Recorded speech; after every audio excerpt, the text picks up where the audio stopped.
Welcome to this week's edition of World Crisis Radio. This is Webster Tarpley speaking to you from Washington, D.C. The city remains under siege.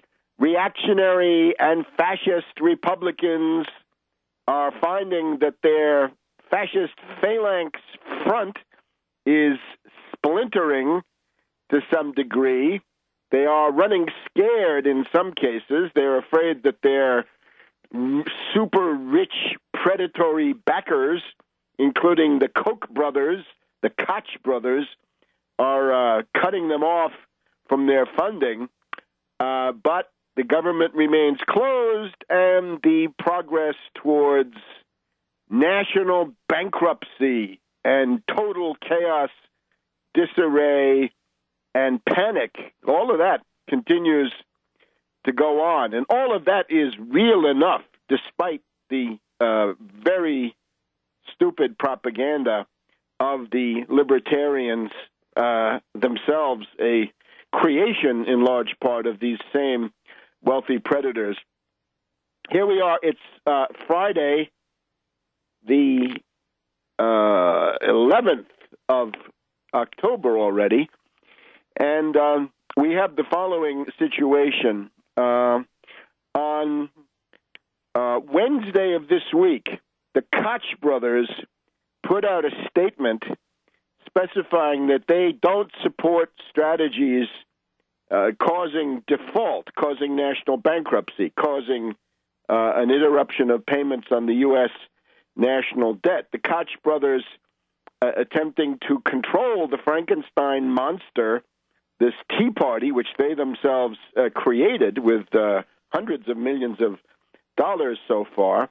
And indeed, the Koch brothers had been pushing up until quite recently for this stuff to happen. But on Wednesday of this week, the Koch brothers got cold feet. Maybe their accountant had come in and said, look, Koches, Koch boys, you guys are going to lose big, right? Look at all these stocks you have, and look how they're all going to crash, and look at all the T-bills you own, and look at all the other derivatives you have, which depend on T-bills ultimately for their value. So the Koch brothers put out a signal. It's time to pull back tactically, right? They remain committed to denying anybody the chance to get treated under Obamacare. They want to wipe out Obamacare, but still they find that they don't want to drag themselves down into that maelstrom of panic and chaos. And then, sure enough, one day later, having heard his master's voice, i.e. the voice of Koch, the House Republicans, Boehner, meeting with Obama at the White House, say that they are willing to make a deal, and the deal would be to avoid the default sometime in the next week or two, although they left the question of shutting down the government or reopening the government, they left undecided, undefined. The proposal, as of now, the Republicans have sent some kind of a document to the White House, and it's not exactly clear what's in it, right? The document has not been made public as of the time we're recording, right? Here it is. It's 1 o'clock in the afternoon on Friday, the 11th of October. It looks like the Republican proposal is to reopen the government and keep it open until December 15th, and to extend the debt ceiling to about the 20th of November. So here we are on the treadmill.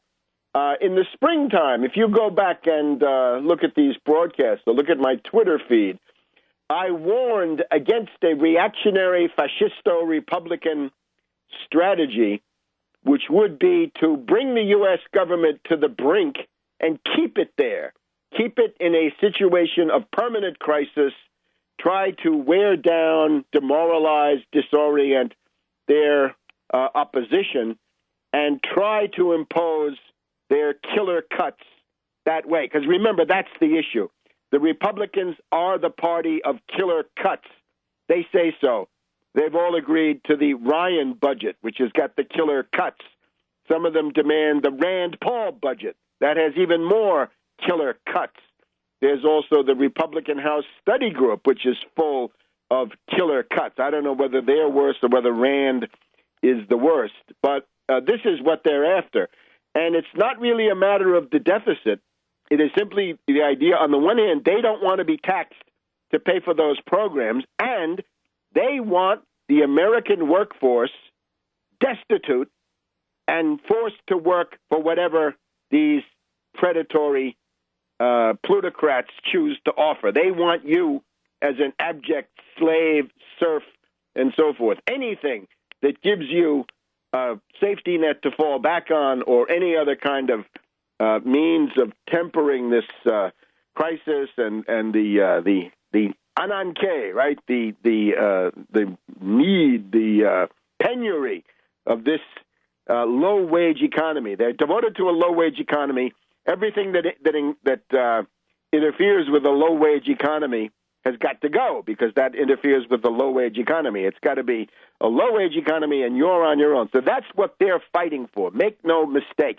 It's a Confederate low wage economy. And of course, national suicide, because with that, you can't compete with China. You can't compete with India. You can't compete with Thailand or Vietnam with that. The U.S. has to be a high wage, high value added, high capital intensity, high energy intensity economy. You're either that or you are nothing. And with the Republicans, it's national suicide in the name of the low wage economy. So their gambit: approximately 6 weeks of debt ceiling, and then about 2 months of government operations. It looks like the sequester, the killer cuts that were imposed under the Satan sandwich. We'll go through that chronology maybe at the end of the program. But you know that the Satan sandwich of August 2011 led to the deadly sequester cuts of earlier this year, a 10% cut in everything across the board. That is already gutting American society, especially in the key areas of research, development, science, education, and the things that will determine the future. So it looks like the sequester cuts would stay in place. And this is supposed to be a prelude to a grand bargain. The grand bargain, of course, is the monster fest of the austerity ghouls. Just one example. Picking up the Washington Post today, on page A5, we find an ad from Starbucks. They have a picture of their stupid, overpriced coffee, right? Their feeble imitation of an Italian espresso. And they say, sign the Come Together petition, says Starbucks. Sign the Come Together petition to our leaders in Washington, D.C. Now's the time to come together to, one, reopen our government to serve the people. I guess, serve the people. Well, we won't go through the origins of such a phrase, but they're mixed. Two, pay our debts in time to avoid another financial crisis. That's, I guess, something that we can allow to pass. But then, three, pass a bipartisan long-term budget deal by the end of the year. Wait a minute. No grand bargain. No long-term budget deal by the end of the year. Destroy the Republican Party first. Destroy the Republican Party first. That's the ticket. What the Republicans are looking for, they want this process to lead to a negotiation which will focus on Ryan and Camp. You remember Ryan, the failed vice presidential candidate, right? The John Birch Society fanatic from Wisconsin. And then Camp, who is the high priest of tax cuts for the rich and for predatory corporations. They're supposed to make a deal with them. No, don't make a deal with them. Get them out of there. Knock them out of the box. We'll be back in a minute. Welcome back to World Crisis Radio. Webster Tarpley in Washington, D.C., reporting on this crisis, right? This attack on the prevailing form of government of the United States by these reactionary Republicans, the neo-Confederate insurrection that rolls on. Well, Look at the situation now. The Republican Party is in unprecedented disarray. They have never been so divided. According to the NBC Wall Street Journal poll, they have never been so hated. There has never been such a consensus of rejection and revulsion against this medieval Dickensian force of social retrogression, cultural barbarism, hatred of science, rejection of progress, and all the rest. So why make a deal with them? Once you've defeated them, make them pay for their excesses at the polls. Cut them down to size, and perhaps by 2015, let's say, right after the Republicans have lost control of the House, then there'll be no need to make a deal with them. Why, if they're moribund, right, if they're on their deathbed politically, why extend the helping hand of a deal that would allow these Republicans to codify and perpetuate their barbaric and destructive choices in terms of society and finance and all the rest? It's insane. So this is now the point where the treachery of Obama, the treachery of the Democratic Party comes into play. We do not want a bargain. We do not want, above all, things like the chained CPI, the chained consumer price index, which turns out to be a infernal concoction of Peter Peterson of Lehman Brothers, right? That's the guy who stands behind these grand bargains.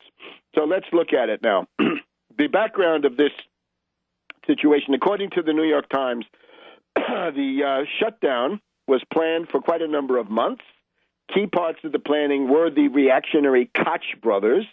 They brought forward $200 million of walking around money for these various parasitical groups, right? The ones that call themselves Americans for Prosperity or the various Tea Party variations. They wanted to have a confrontation in March. They couldn't quite manage it. Then Heritage Action increased its participation with former Senator DeMint down there from the cradle of secessionism.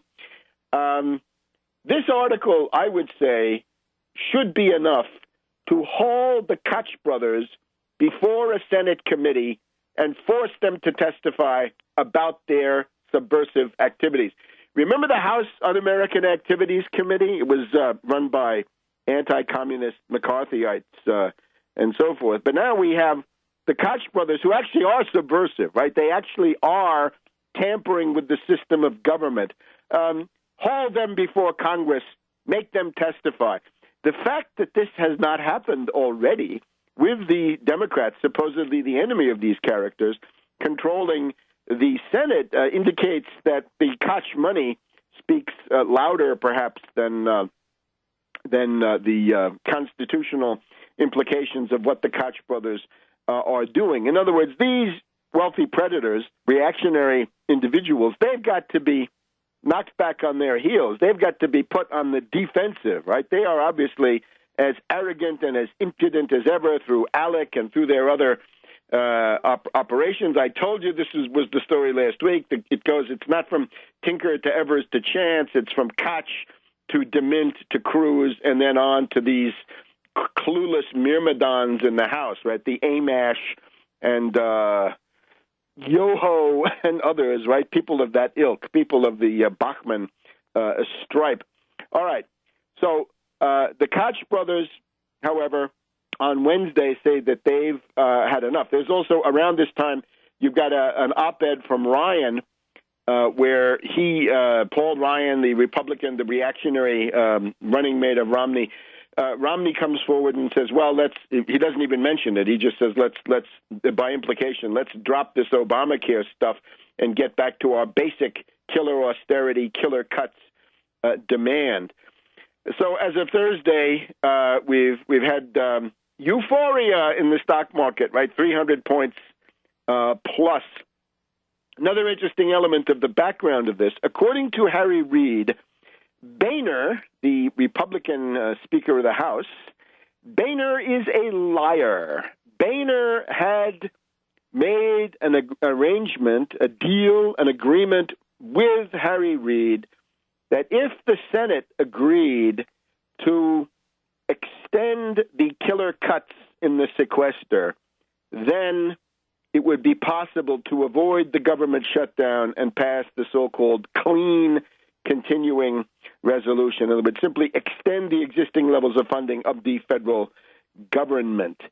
But then when Boehner took that deal back to his masters, right, these barbarians in the Tea Party caucus, right, these bumpkins and hicks and yahoos and barbarians, right, people, again, I think in some cases sincerely bewildered by the modern world, and at any rate at war with what they would call modernity, they wouldn't do it.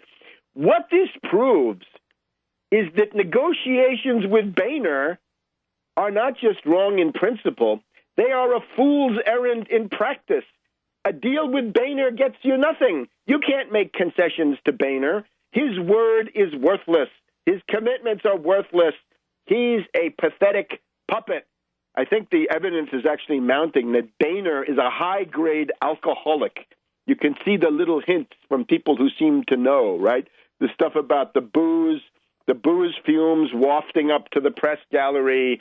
There's one where there's a trench, and Boehner is sitting there with a bottle of something or other, and he says, if I stick my neck out, I might lose my speakership. And the Uncle Sam figure next to him says, how did I ever get into a trench with this character, right? The coward, the faker, Boehner. Probable alcoholism in the case of Boehner, but the multiple personality disorder, that would help him because that's what he needs to do the job. Now, according to some accounts, the demands sent by the reactionary Republicans to the White House include already spending cuts. In other words, on Thursday, Boehner says to the press, I think we can have a clean bill, or doesn't mention any unclean elements, put it that way. He says, I think we can have an agreement to fund the government for 6 weeks. But now on Friday, 24 hours later, already it looks like intermediate spending cuts. In other words, pieces of killer austerity are sneaking back into the proposal. So don't waste your time talking with this degenerate. It's worthless. Back in a minute. Welcome back to World Crisis Radio. So, no grand bargain, no concessions to reactionary Republicans. Their party is ripe for destruction. Split them. During World War II, the strategy, summed up in a couple of words, was Germany first. In other words, you had the complex of Germany, Italy, and Europe, and then you had Japan in the Pacific. And correctly, the priority was given to the European front because Germany was a much more powerful and ideologically powerful force. Right? They had the sympathy of the predatory ruling class in many countries, including France, Britain, the United States, and so forth. So Germany had to be dealt with first. In this case, you could argue, well, the Democrats are also very bad. Bad indeed. But you've got to have priorities, and you've got to have the notion of a strategy, right? And we're not dealing, once again, in abstract academic evaluation of who's lower in the inferno and who's a little bit higher up. This is now a practical question. How do you fight your way out of this terrible situation? And I have advocated now for months, years, that it be destroy the Republican Party first, make them dwindle into a racist, reactionary, regional force, primarily in the South, some rural, Midwest, Intermountain West, and so forth. But that's going to be basically it. The way that could happen, we had former Congressman Davis of Northern Virginia on television this week somehow betraying the great fear of the thing that stands behind the erratic behavior of somebody like Boehner, is the fear that the Tea Party may create itself as a separate party. Bring it on for a number of reasons, because it will weaken the Republicans. if something emerges to the right of the Republicans, that's the moment when a New Deal party, the tax Wall Street party in particular, could emerge to the New Deal left of the existing Democratic Party. And that's the strategy that we're pursuing here. So it's Republicans first. If the Republican Party can be weakened in the way that I've described, at that point the Democratic Party would begin to split into a Wall Street branch and a more New Deal-oriented or populist branch. Now, right now in Washington, these reactionaries are gathering once again for their Values Voters Summit. I'm hoping some of these will be the last ones, right? Think of the last CPAC, the last Value Voters Summit, or maybe these things will be held in Montgomery, Alabama, or someplace like this in the future. But, of course, there you have Lee, you have Little Rand, you have Cruz, you have Bachmann. Just a couple of problems for these characters. It has now been widely pointed out the federal government is the largest single employer in the state of Utah. And the favorability of Senator Mike Lee, Republican of Utah, you know him, right? We've talked about him. He's the descendant of the Mountain Meadows Massacre. He's the descendant of the Lee who killed all those Arkansas travelers in the Mountain Meadows Massacre back in the late 1850s. So Mike Lee's approval has fallen 25 points. It went from 71 to 57%. His unfavorability went up from 22 to 33%. That's Mike Lee. I wish he were up for election next year. He would be officially in trouble, even in Utah. Senator Ted Cruz, the other reactionary big mouth, he is viewed unfavorably by 30% across the country, and 22% view him favorably. So that's Cruz. But, of course, Cruz remains the leading candidate for the Republican presidential nomination. Too bad for Little Rand. He's got somebody who seems to be more reactionary than he is, or more of a flamboyant reactionary. Little Rand pioneered the filibuster fraud technique, and then Cruz took it away from him. But the principal thing, Paul Ryan and Dave Camp must not influence the future course of the United States. They are poison.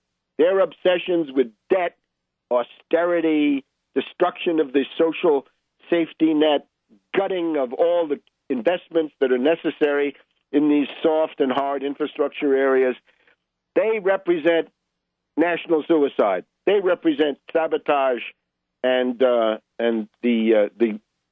unarrestable decline of the United States. So we don't want to deal with them.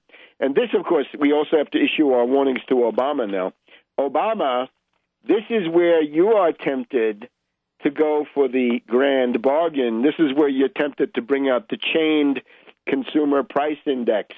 It was clear to Obama before this started that a lot of even Democrats were fed up with his weakness, with his cowardice, and with his repeated capitulations.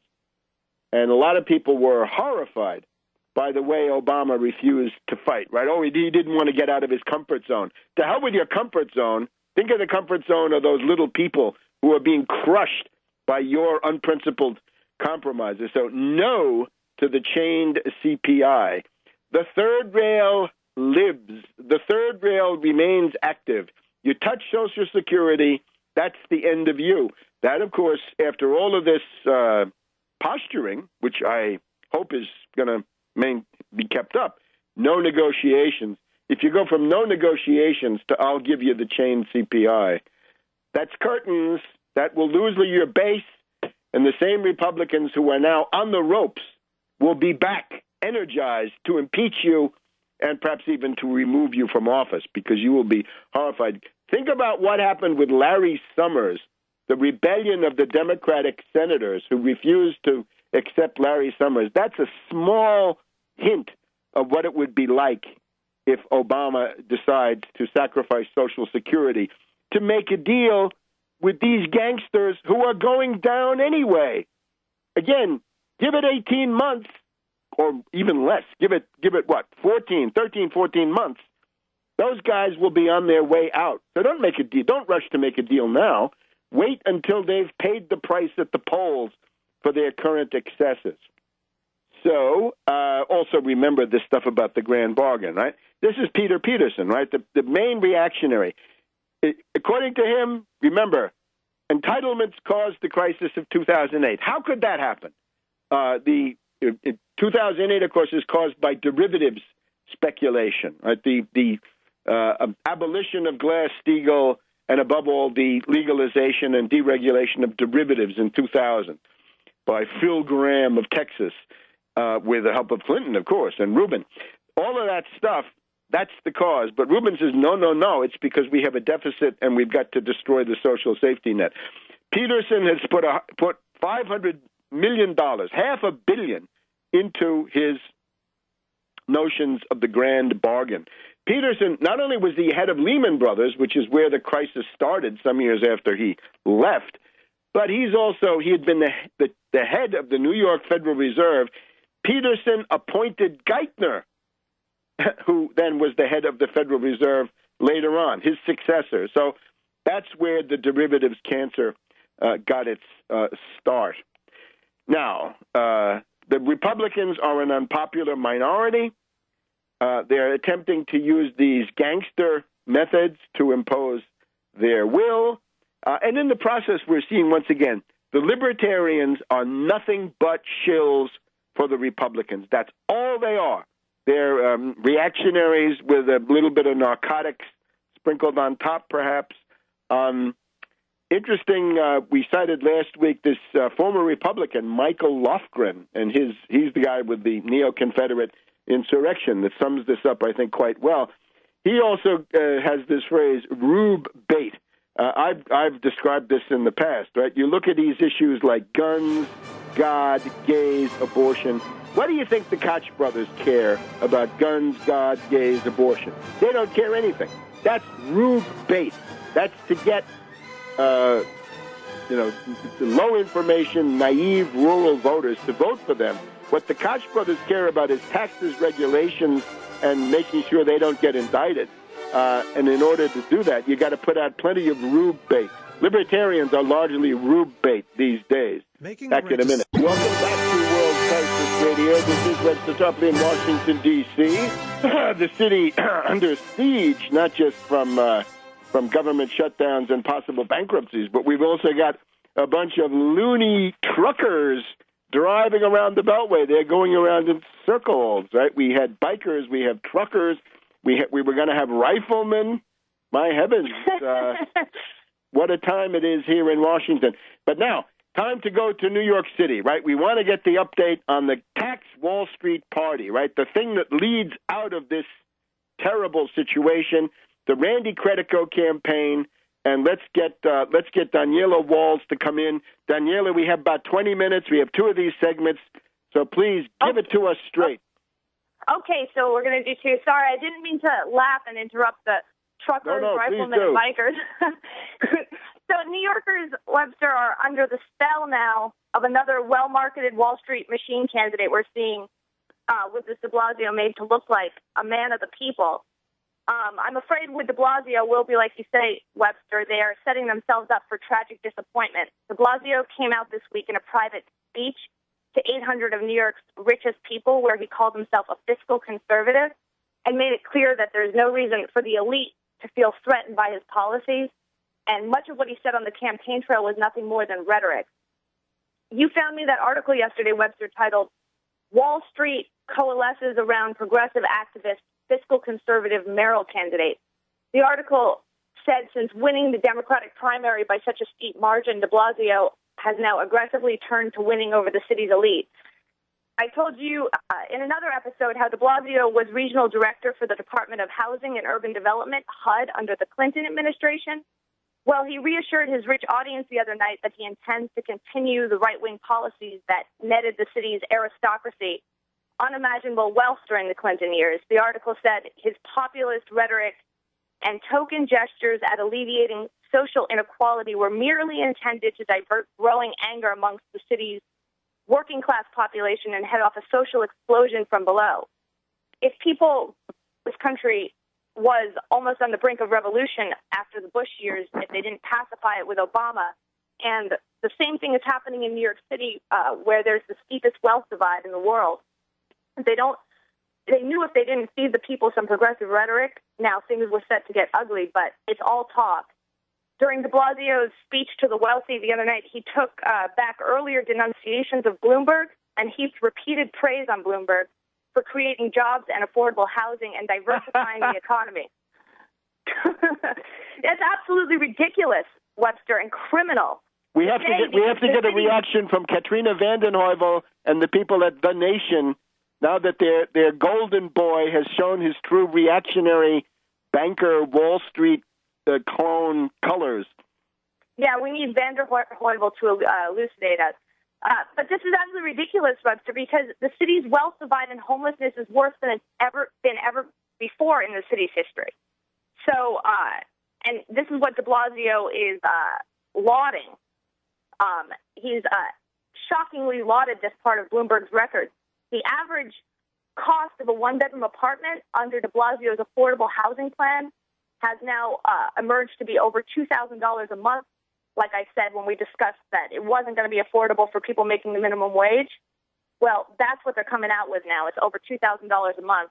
So many of the homeless in shelters in New York City currently actually hold full-time jobs at the current minimum wage or even higher than the minimum wage, if you can believe that.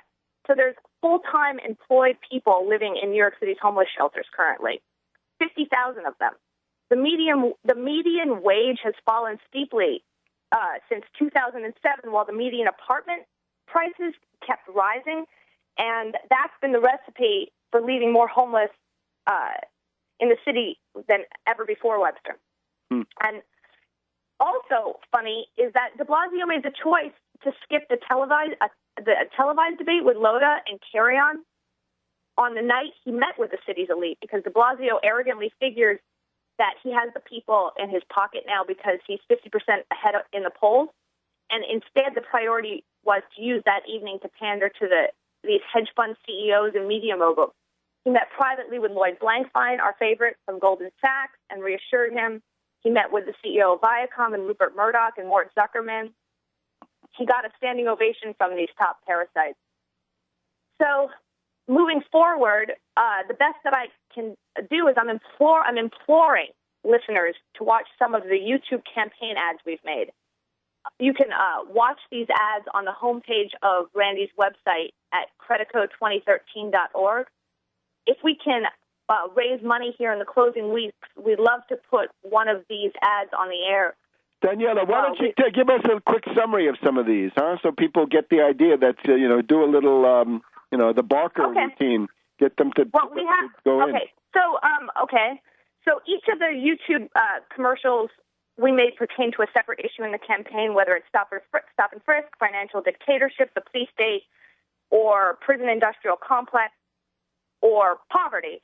So in one ad's called Vote Credico and Make New York City an Even Playing Field. Randy impersonates Lou Gehrig, the Yankees baseball player. He talks about how they are subsidizing building sports stadiums instead of homes for the poor in spite of this rising homeless epidemic, like I just told you about. He said that if people vote Credico, they can, quote, bring this rigged game of politics by special interests and Wall Street to an end and make the city an even playing field instead of finding more ways to stick it to the little guy. The ad says, and that could happen if we all go out and vote Randy Credico on November 5th. Randy will bring this rigged game to an end and we'll be the luckiest people on the face of the earth, Webster. So, remember, Randy's doing these all impersonating all the voices, so I'm just giving a description. So go and watch them because they're really clever and fun. Tell us a couple of others. Come on, let's hear some more. Okay, in another ad, Randy plays Jimmy Stewart going up against Mr. Potter and It's a Wonderful Life. The ad's called It's a Wonderful Campaign. The idea is that Mr. Potter types are in New York City have this election all sewn up for de Blasio. Right. From the start, he's been financed by New York City's financial elite, Wall Street, big media, big real estate, so there's never been a chance for the others. He impersonates Humphrey Bogart in Casablanca. And this one's all about the tragic disappointment the voters will face soon after de Blasio is elected and doesn't come through on his promises, much like Obama didn't.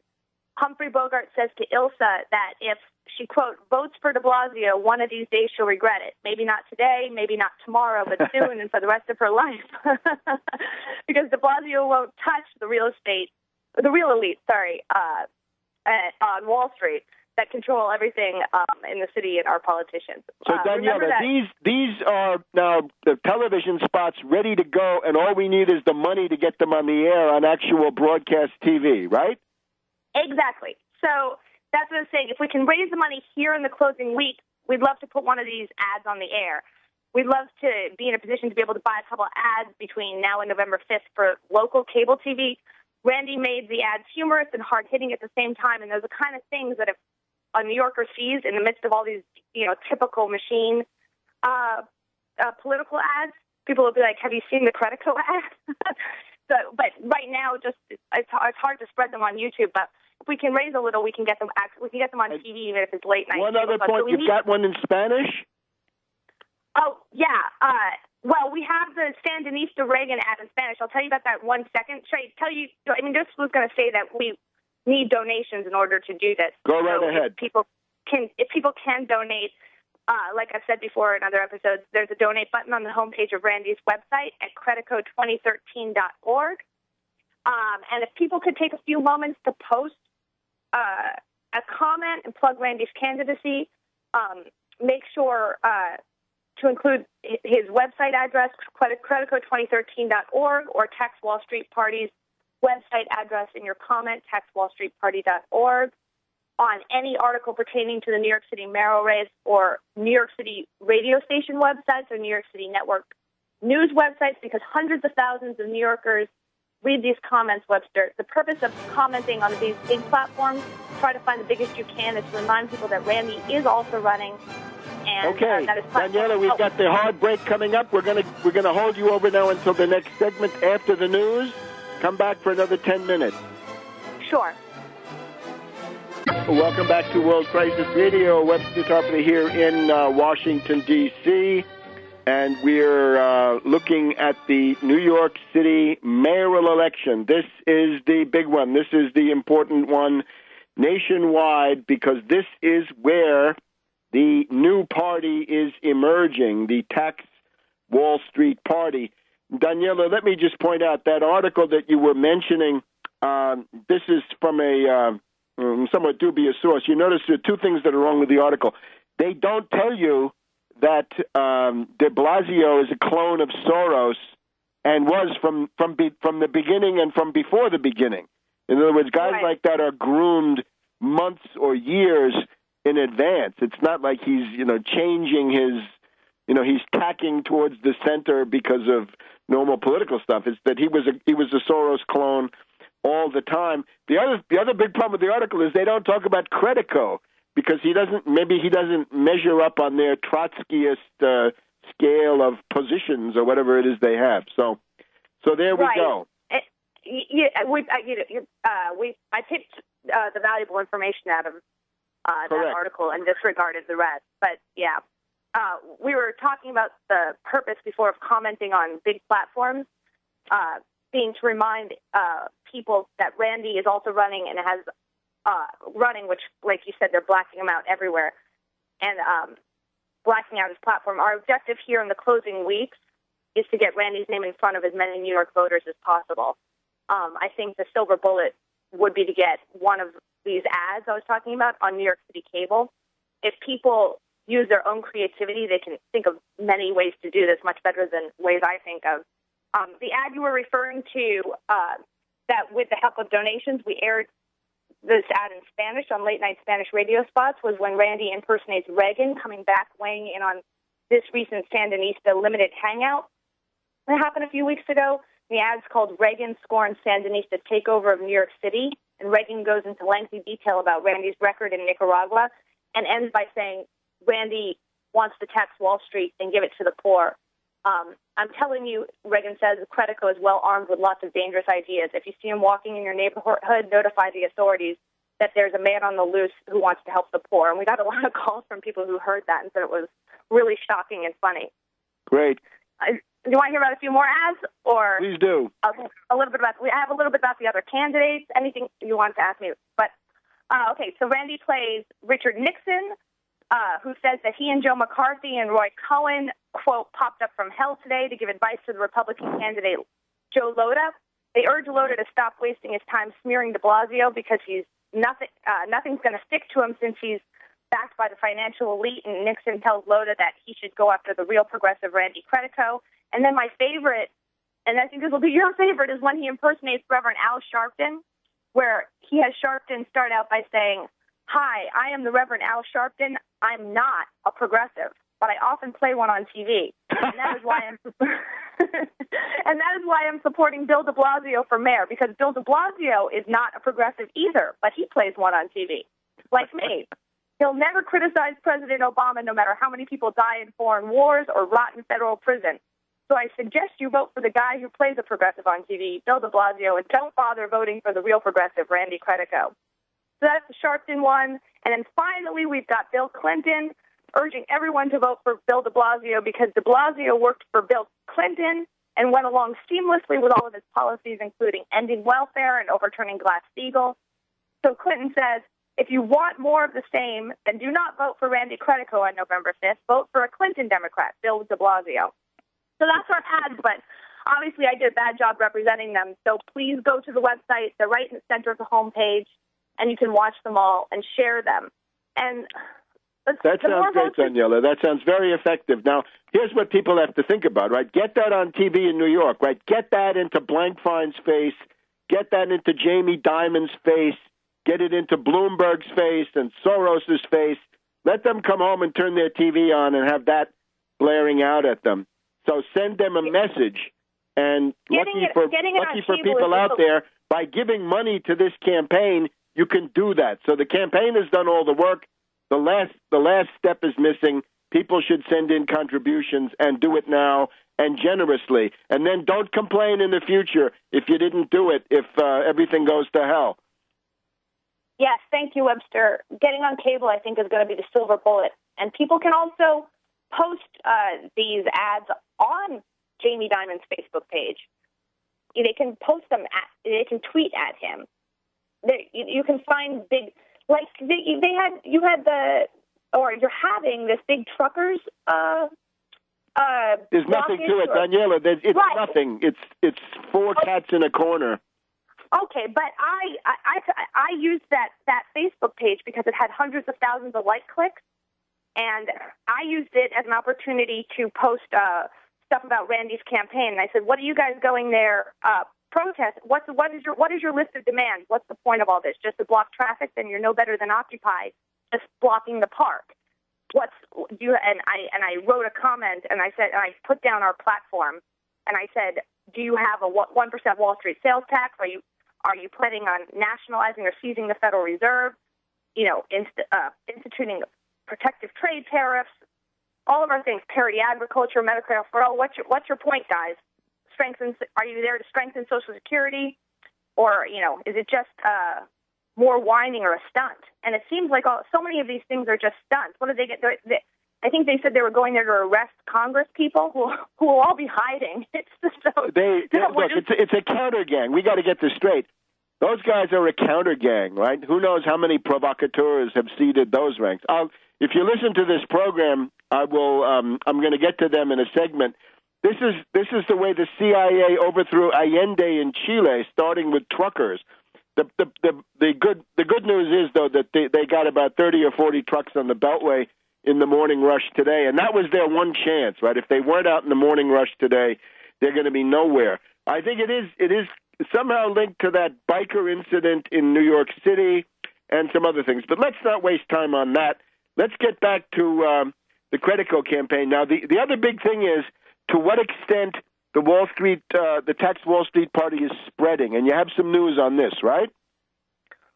Well, the Tax Wall Street Party is really taking off, and I'm trying to hold that back a little bit and put the emphasis on Randy until the 5th. But I'm getting inquiries and attention from candidates all over the country who are wanting to run, really top-notch people and real leaders. And, I mean, I have lawyers and physicists and, just really amazing people, artists, all coming forward. I'm putting together, like a think tank, a group. We're putting together a small private social network site where people can brainstorm ideas. And if you'd like to be on that list to help us found this party, then email me at taxwallstreetparty@gmail.com. But for now, the more votes we get on November 5th, the bigger message it sends and the more momentum we're going to have moving forward. This New York City mayoral race is the Tax Wall Street Party's first campaign, like you said, and we would like to come out with the strongest showing as possible to boost all our future candidates running for Congress in 2014. And we've got some really great people. I don't want to name names yet until they 100% confirm and say I'm allowed to talk about them on air. But I'm really excited about a few. Because of Federal Election Commission regulations, you can't announce for them. They have to announce in their own good time according to those regulations. So that's perfectly understandable. A few of them have run as independents in their state and gotten large margins. Like one guy ran and got 38% of the vote in his area, and these are real serious people. So I'm very happy. So we want after November 5th people to scratch their heads on election night when they see how many votes Randy gets on the Tax Wall Street Party platform and say, "Wow, this is what's this platform all about?" And realize that a lot of the votes are going to be program-based, and we want it to be a demonstration that a fighting economic program is what people want, and not just rhetoric and politics anymore. Okay, Daniela, thank you so much. Now, we want you back next week, and we'll go to a 20-minute report each week and through the actual election. So thank you very much. Okay. Thank you very much, Webster. Thank you for everything. See you soon. Bye-bye. And we'll be back in a minute on World Crisis Radio. Welcome back to World Crisis Radio. Webster Tarpley in Washington, D.C. Battered but unbowed here after the shutdown and on the brink of bankruptcy and hard-pressed by traffic jams. Actually, there are no traffic jams. That is a big nothing. This was their one chance was this morning in the rush hour, and it amounted to a hill of beans. Zip. Now, getting to the big picture.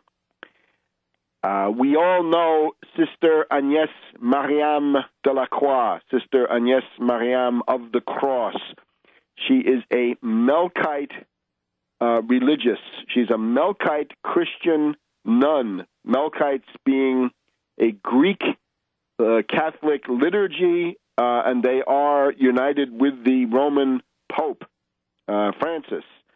So these are the Melkites. And I had the honor of staying for a while at their convent there of Qara, Qara, between Damascus and Homs.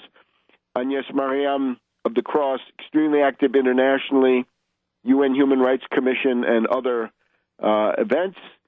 And if you look at my website, tarpley.net, you'll see that some weeks back she put out a report which was a critique and refutation of these fake, doctored, cooked films, the various videos that were used by NATO intelligence in order to create the war hysteria that almost plunged the world into some kind of cataclysmic event back at the beginning of September and during September. And this has now quieted down thanks to Putin and Lavrov. But the question remains, who launched chemical weapons?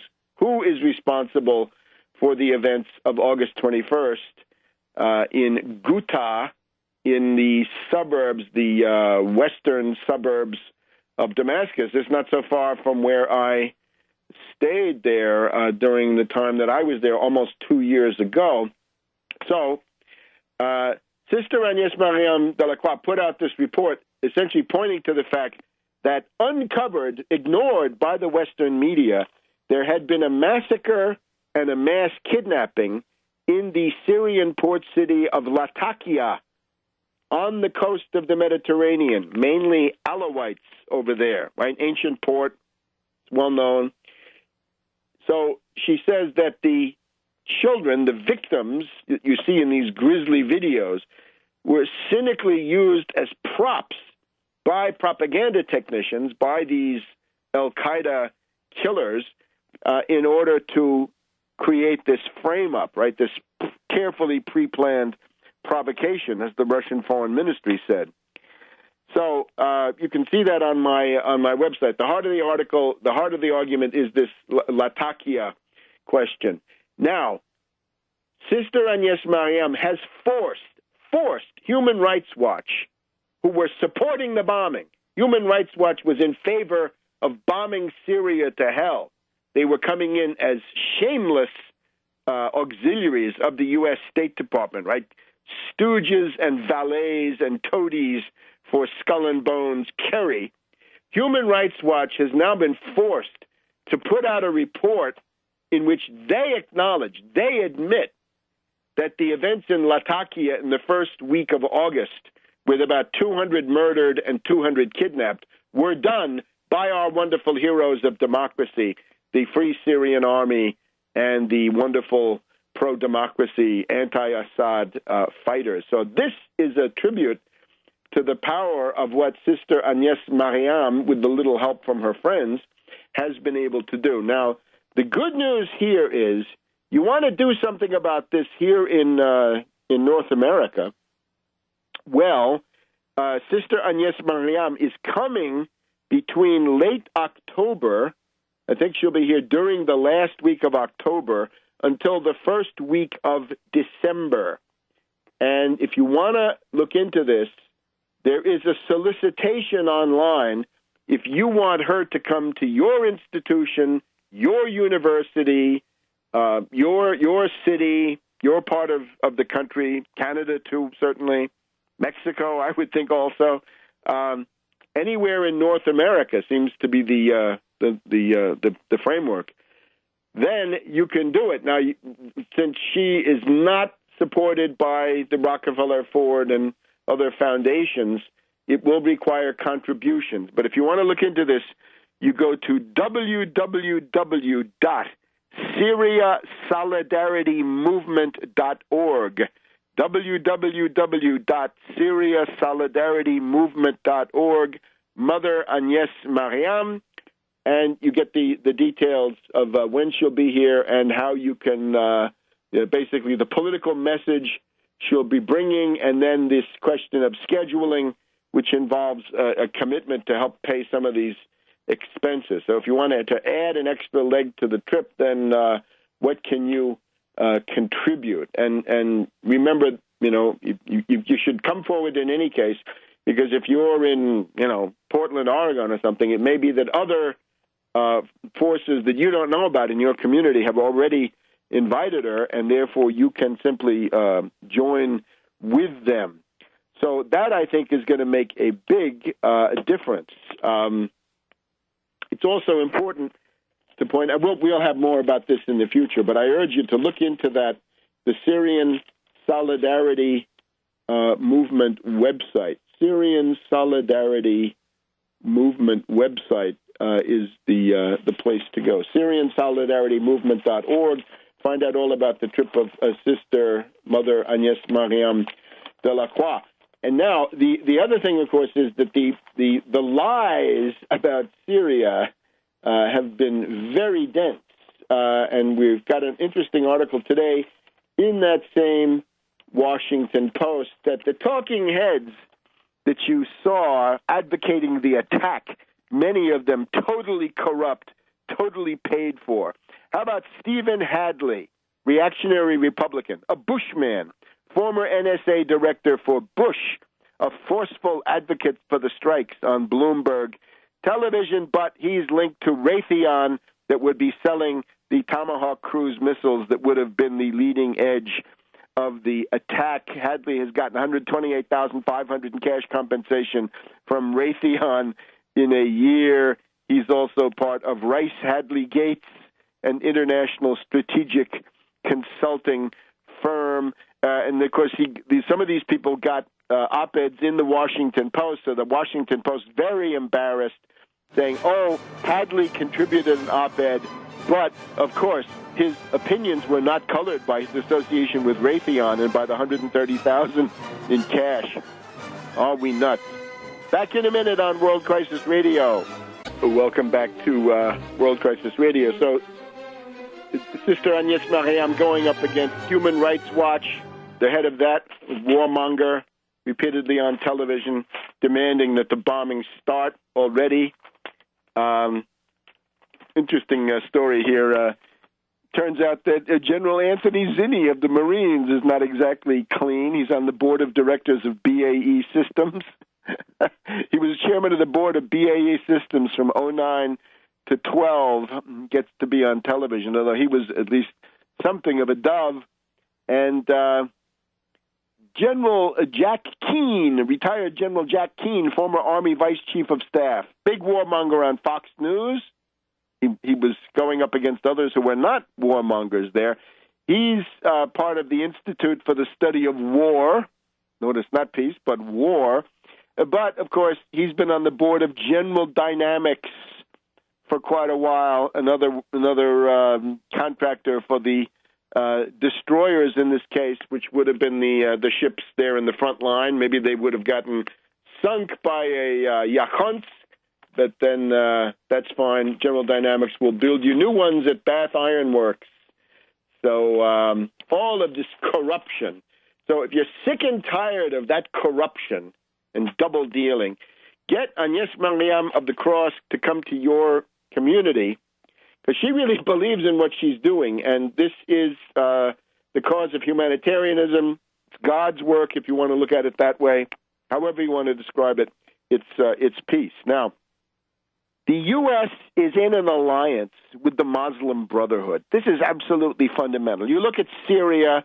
What is it? The U.S. wants to bomb Assad, or Kerry wanted to bomb Assad for the greater glory of the Muslim Brotherhood. Turn the country over to the Islamic Emirate of Sham and Iraq, as well as these other puppets in the Free Syrian Army. They wouldn't last very long. It would become chaos.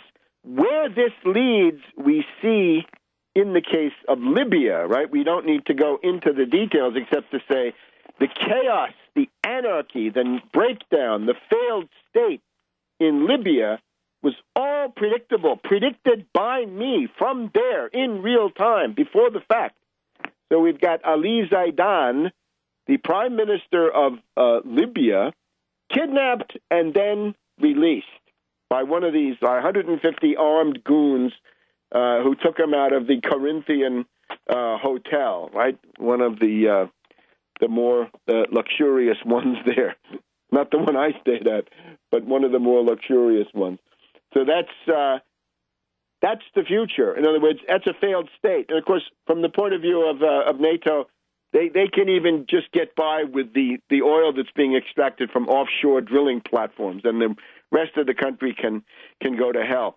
One of the things you're seeing here, if you've ever read the history of Europe in the period, say, 300, 400, 500 AD, the barbarian invasions, the fall of the Roman Empire, 476 AD, the coming of Attila the Hun in particular, you wonder, how could those barbarians from the steppes of Central Asia defeat the Roman army, the Roman phalanx? Now, there are many complicating factors, but you're seeing how this happened when you realize that ruling class factions inside the advanced or so-called civilized world make corrupt bargains or attempt to manipulate the barbarian forces into knocking off their rivals or doing other tasks that they think are important. And in the case of Attila the Hun, the presumption has to be that forces in the Byzantine Empire, East Rome, right,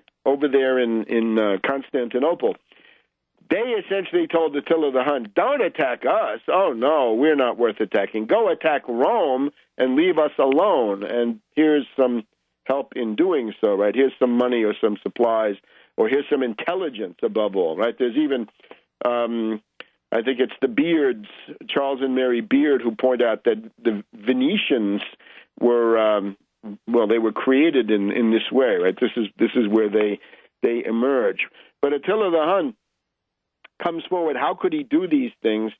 He was defeated once at Chalons by the Roman general Ezio, but then he makes a comeback. You're seeing how it works. If you had a common front against these barbarians, it wouldn't go down this way. But the fact that you don't. All right. So look at Egypt. It's clear. Kerry of the State Department, the skull and bones Secretary of State, has cut off aid to the Egyptian army. Why? Because they're not kowtowing to the Muslim Brotherhood. They're not democratic, he would say, right? You cannot have deals with people like Morsi and his backers, right? It's just not possible. But Kerry continues to interfere. I would say this is another occasion where Kerry needs to be fired. He needs to be kicked out. And then we've got also what's going on in Syria, and then what's going on in Libya. Let's look also at Afghanistan. Karzai is very angry with the U.S., and well, he might be. He is accusing the United States of essentially meddling in his relations negotiations with the Taliban. And remember, there are two kinds of Taliban. There's the indigenous Afghan Taliban, and then there's the Taliban on the other side in Pakistan, and that second group is completely a creation of the United States. So if Karzai is trying to recruit a Taliban leader to be a double agent and work for him, and the United States comes in and arrests that guy so that they can't make him into a double agent, you get the idea. It's clear that the United States, just as is happening in Egypt, just as is happening in Syria, just as we see the full fruits in Libya, in Afghanistan, the United States is trying to strengthen the Taliban to make sure that you'll have continuous chaos in Afghanistan, so no Russian, Chinese, Iranian, Indian pipelines can be built, and, of course, so that the chaos can be exported across the border into Pakistan. So I'm sympathetic to what Karzai is saying. Kerry is there. Apparently, Kerry has rushed to try to stop Karzai because Karzai is threatening that there will be no U.S. presence in the future if they keep this up. He's accusing the United States of collaborating with the terrorists, with the Taliban. Well, why not? They do it everywhere else in the world. Why wouldn't they do it there? The NATO departure from Afghanistan, of course, scheduled for December 2014. So again, you want to get out of this situation. You can do something to support the North American tour of Sister Agnès Mariam de la Croix. Now, the truckers. I guess we should say something about. Oh, let's do Yellen. This is more to the point. Now, Obama, in his folly, has decided to announce that Janet Yellen, is his candidate to be the head of the Federal Reserve. Now, of course, his original choice was Larry Summers. That was even worse. That was a very impolitic choice. And maybe the fact that Obama was willing to dump Summers is a sign of some growing realism, right? That you can't continue to diss your political allies and humiliate them and contradict what they want, and also fall all over yourself making concessions to the reactionary Republicans. But now we have Yellen. Well, we hope that Yellen won't be approved. She shouldn't be. The Corker line, Republican in the Senate, is that she's too much into this hot money, and that's true. She is into QE3. She's a Bernanke clone. She wants QE3. It won't work. We'll be back in a minute to tell you why. Welcome back to World Crisis Radio. Last segment. Remember to keep up with everything on Tarpley.net, Webster G. Tarpley Twitter feed. You can now follow the Webster G. Tarpley Twitter feed right on the Tarpley.net website. So now we have Yellen, a clone of Bernanke, meaning that she's going to go with the hot money. And of course, the hot money doesn't work. It simply spurs speculation, derivatives, essentially a support operation for bankrupt derivatives, QE1, QE2, QE3. Those were all derivatives support 1, derivatives support 2, and 3. And they create bubbles in various third world markets or sometimes in real estate, but they do not bring recovery because they do not increase the production and employment in the capital goods area. High technology, high capital intensity, high energy intensity, high value added has no effect on any of that. It's purely for bankers and for speculators, right? The consumer-led recovery of the stimulus is better, but it doesn't last. It's been tried and it's been over. Otherwise, we have the immediate deflationary crash, liquidate stocks, liquidate bonds, liquidate real estate. That's the Ron Paul, Rand Paul Republican solution. That would not work well either. Peter Schiff was in favor of that. No. And what's left is the Lautenbach-Voitinsky method, which I represent, which is get control of the Federal Reserve or part of it, open up a credit stimulus, start putting out $5 trillion, I would say, to begin with, make a tender offer to the governors, county executives, other regional authorities. Let's rebuild the entire infrastructure, and let's earmark $1 trillion to refinance all existing student loans down to 0% or extremely close to zero. It might be a 0.01% interest rate or something like that, but something trivial. Instead, we're going to get Yellen, a mediocrity, a hack. Her husband won the Nobel Prize in economics. That's the kiss of death. And their supposed contribution is based on their theory that it's better to have a high-cost babysitter. And from this, they conclude that stimulus can increase demand for labor. Well, you want to increase demand for labor, do what I say. Create a $5 trillion credit facility, buy up those 0% 100-year bonds from the various states, and you will have your steel, concrete, construction industries, and then the multiplier effect of all of that, and it will be high tech. It will be high capital intensity. You'll be reviving your capital goods industry. She comes from Fort Hamilton High School in Brooklyn, class of 1963. I'm sorry, it doesn't save her. She supported NAFTA. Yellen is in favor of that giant sucking sound that has sucked all the U.S. jobs into Mexico. It has been bad for Mexico, bad for Canada, bad for the United States. She supports free trade. And remember when Obama ran, he said that he would try to review or even renegotiate NAFTA, and then he sent Austin Goolsbee to the Canadian consulate to say, don't worry, he doesn't mean it. That's just rube bait. Well, she's also supported, let's see what else. We know that she's supported the repeal of Glass-Steagall, so she was a complete stooge for Sandy Weil of Citibank, who wanted to merge Travelers Insurance, Citibank, and a bunch of other semi-bankrupt interests.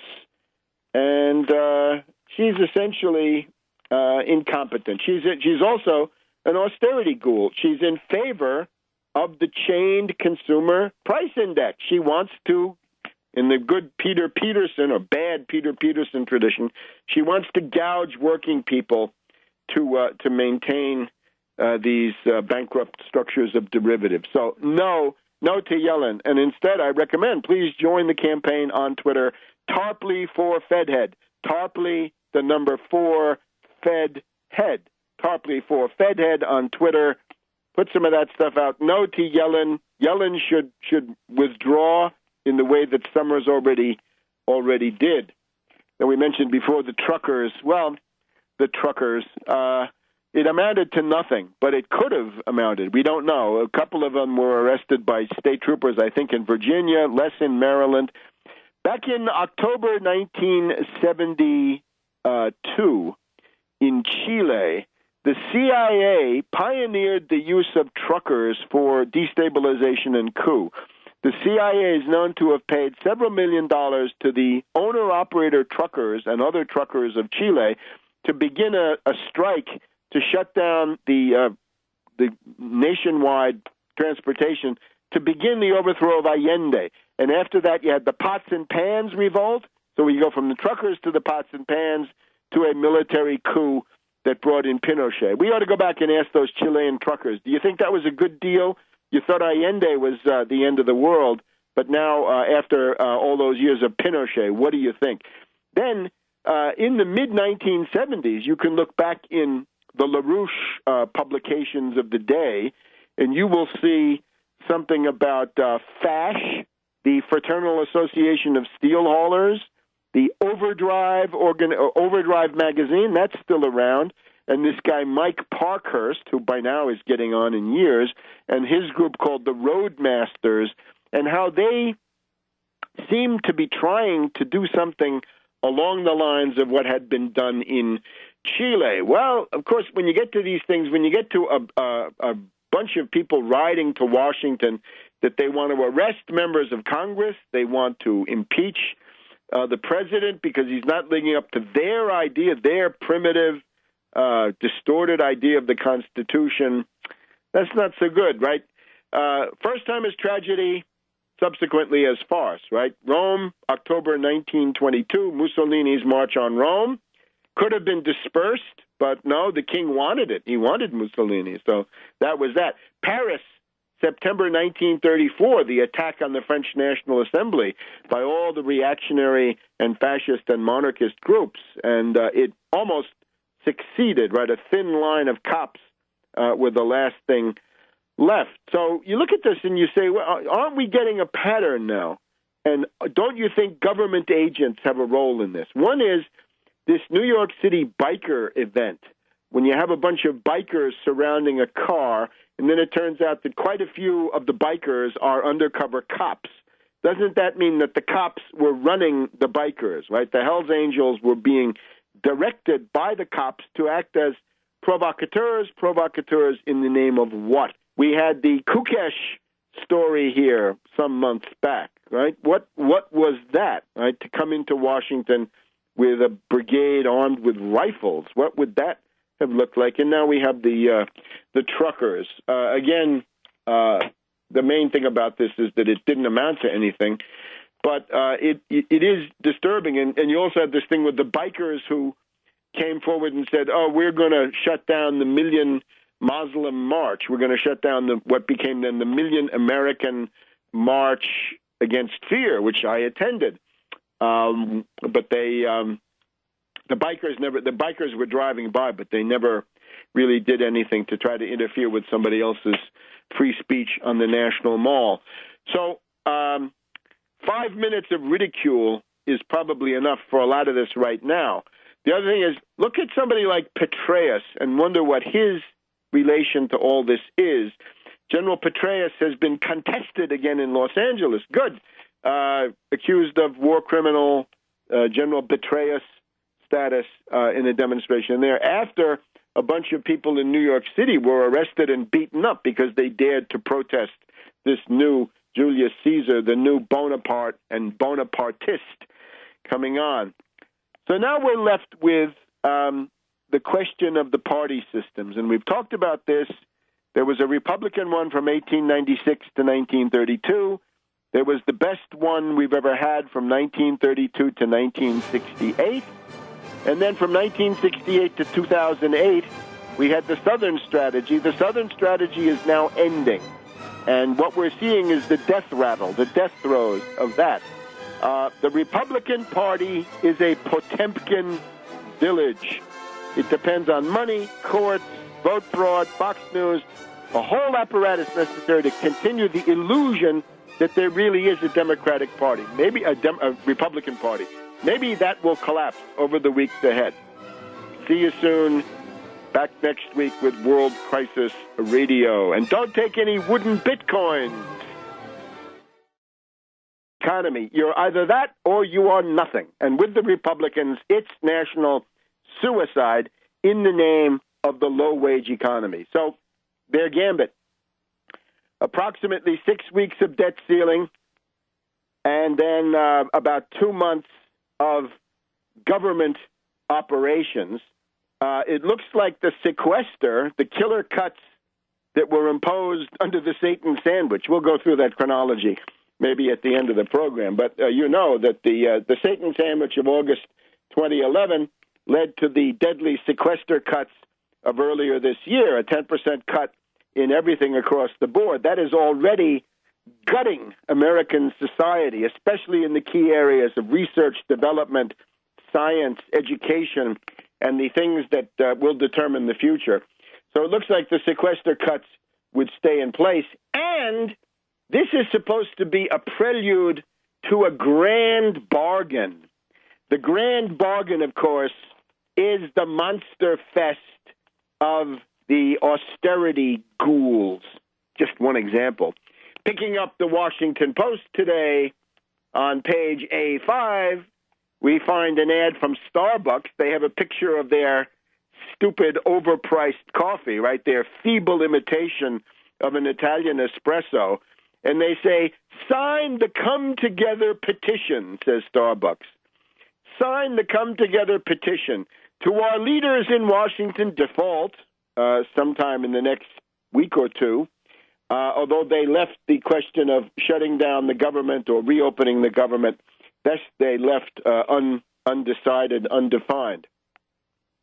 The proposal, as of now, the Republicans have sent some kind of a document to the White House, and it's not exactly clear what's in it, right? The document has not been made public as of the time we're recording, right? Here it is. It's 1 o'clock in the afternoon on Friday, the 11th of October. It looks like the Republican proposal is to reopen the government and keep it open until December 15th and to extend the debt ceiling to about the 20th of November. So here we are on the treadmill.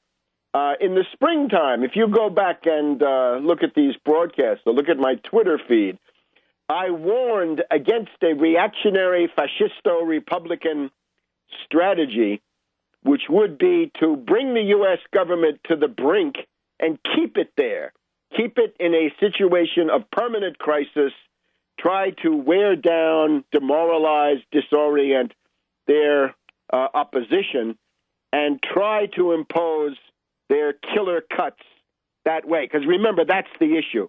The Republicans are the party of killer cuts. They say so. They've all agreed to the Ryan budget, which has got the killer cuts, saying that they don't support strategies causing default, causing national bankruptcy, causing an interruption of payments on the U.S. national debt. The Koch brothers attempting to control the Frankenstein monster, this Tea Party, which they themselves created with hundreds of millions of dollars so far.